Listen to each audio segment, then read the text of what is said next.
겨울철 물 관리. 예. 화분에 따라서 좀 큰 거하고 작은 거 약간 조금 다를 수가 있고요. 물 주는 주기, 전체적인 겨울 물 관리.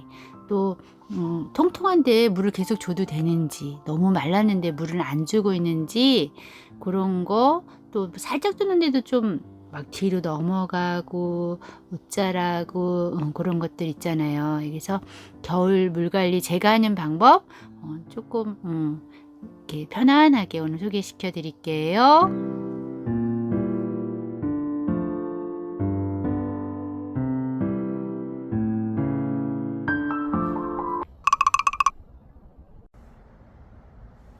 일단 큰 화분들은 물을 약간 좀 선별적으로, 큰 화분이라는 게 뭐 키핑 하시는 분들도 큰 데 심은 것들도 있고, 또 그 노지에서 단독주택에서 큰 거 키운 게 지금 안으로 들어간 것도 있잖아요.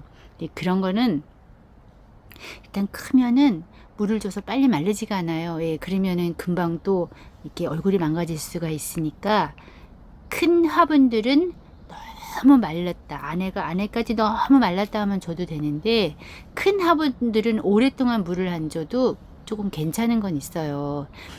작은 것들은 금방 마르고 금방 배수되니까 금방 마르고, 큰 화분들은 마르는 시간이 있으니까 지금 밖에 있는 다육들은 물을 한번 흠뻑 줘서 안에 살짝 말려가지고 안에 넣어두면 오랫동안 물을 안 줘도 돼요. 그래서 큰 화분들이 있는 것들은 좀 선별적으로 물을 줘야 된다. 예, 그래야지 막 이렇게 금방 파래지고, 예, 그런 것들을 좀 막을 수가 있어요. 예, 그 큰 화분들은 더 색깔이 금방 이렇게 한 번에 싹 파란색으로 바뀔 수도 있어요. 예, 금방 안 이뻐질 수도 있는 거죠. 예.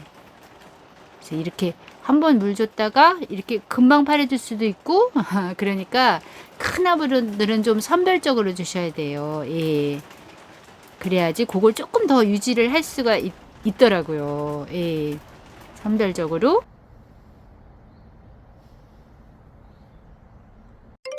자, 그럼 물은 얼마나 줘야 돼? 얼마나 주는 거야? 라고 하는데, 이게 이렇게 왼쪽으로 갈수록 더 물을 먹은 모양이거든요. 그래서 굉장히 물을 말린 거, 요렇게까지 말릴 필요 없죠, 겨울에. 그리고 요것도 좀 물을 좀 안 준 건데, 저는 요 가운데 정도까지 이렇게 물을 많이 줄 필요는 겨울에 없는 거죠. 예. 그럼 물이 금방 빠지고, 잎만 이렇게 크게 커져요. 예. 그래서 이렇게까지는 할 필요가 없다. 그래서 요 중간, 두 번째, 세 번째. 너무 말리진 마세요. 이렇게 말리는 거는 보는 것도 힘들잖아요. 예. 그래서 조금, 뒤에 보여드리겠지만, 조금 말랑말랑한데, 가운데는 좀 통통하다 하는 요 가운데, 요 정도. 점 콕콕콕 찍이는 정도까지만 해주시면 돼요. 예. 이렇게 보면은 지금 말린 순서가 이렇게 되는데, 나는 어느 정도만 줄 거야 라고 생각하시면은 저는 가운데 정도를 추천드려요. 요 가운데, 요 정도만 점 콕콕콕콕 찍고, 예, 안에만 통통한 정도, 요 정도만 해주시면 돼요. 예.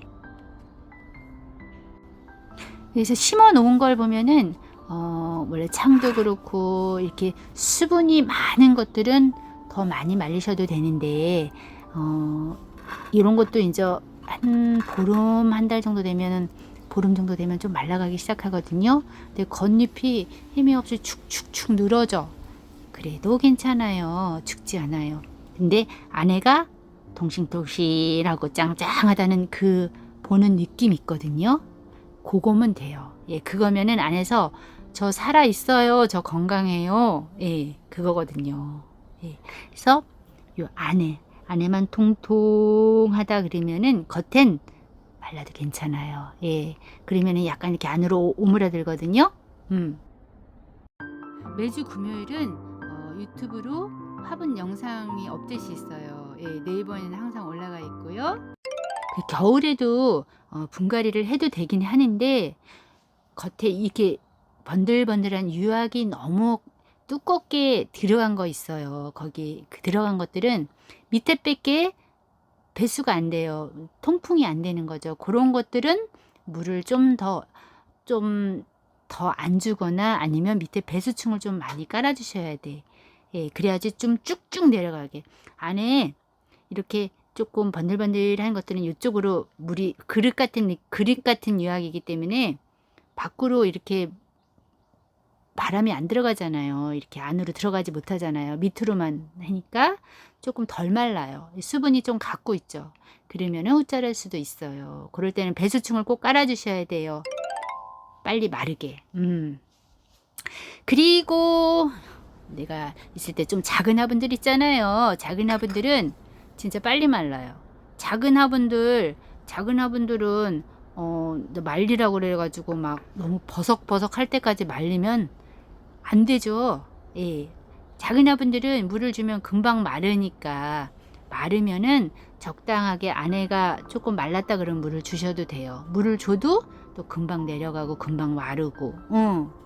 그래서 다육이에 따라서 또 화분에 따라서 그런 물 주기는 조금씩 틀려요. 환경에 따라 틀리게 하지만 전체적인 같은 맥락은 그렇게 말씀드리는 거예요. 예. 그러니까 작은 화분은 너무 마르지 않게, 또 말랐다 그런 물을 좀 주셔도 돼요. 작은 화분들은 금방 마르니까. 이렇게 큰 화분하고 이렇게 작은 화분은 마르는 그 시간이 완전 틀리잖아요. 예, 이거는 마르는 시간이 좀 틀리죠. 아무래도 흙이 많으면 시간이 많이 걸려. 그래서 문도 열어주고 뭐도 막 켜놓고 그러잖아요. 예, 그래서 물은 조금 달리 해야 된다. 작은 거는 좀 더 물을 줘도 된다. 마르면은 그렇게. 예. 아무래도 빨리 마르죠. 예, 작은 개들이. 큰 것들은 아무래도 수분을 머금고 있는 시간이 많아요. 흙 양에 따라서. 예, 그래서 작은 것들은 물을 좀 다져주셔도 된다. 마르면요. 그리고 큰 것들도 제가 앞에서 얘기했지만 속잎만 짱짱하면은 겉에는 좀 말리세요. 말려도 예뻐요. 솔방울처럼 겨울에. 여름하고 틀려요. 예. 겨울에 이렇게 바닐라 비스도 안에가 이렇게 짱짱하고 겉잎이 약간 이렇게 장미처럼 오그라들면 너무 예뻐요. 예, 그래서 한번 말라보시는 것도 괜찮아요. 예, 이렇게 똑똑 떨어지는 거, 예, 지금만 말릴 수 있죠. 예, 온도가 낮을 때. 그리고 요것도 이렇게 진짜 장미처럼 이렇게 말리셔도 되고, 집시 말릴 수 있는 지금밖에 없어요. 안에가 통통하고 겉에 이렇게 말리면요, 장미꽃 같아요. 네, 그래서 작은 거는 좀 물을 주시되 좀 큰 것들은 그런 식으로 물을 겨울에 준다라고 생각하시면 거기에 내 환경하고 약간 이렇게 접목을 해보세요. 그럼 아마 그 감 같은 게 올 거예요. 파랑새 같은 거 큰데 막 심었다가 물 한번 주면 어떻게 돼요? 막 습도 때문에 아마 뒤로 넘어가고 거기다 해 없죠? 바람 많지 않죠? 그러면 어떻게 돼요? 또 우짜라기도 하잖아요. 그래서 또 다육이는 또 이렇게 얇은 핑키처럼 입이 얇은 것들이 있어요. 입이 얇다 하더라도 그게 안에가 통통하다 그러면 안 줘도 돼요. 하엽이 많이 생겨져. 얘네들은 마르는 순서가 더 빠르죠. 두꺼운 거 보니까. 그래서 환경에 따라 물 관리를 그렇게 하시면 돼요. 감 한번 잡아보세요.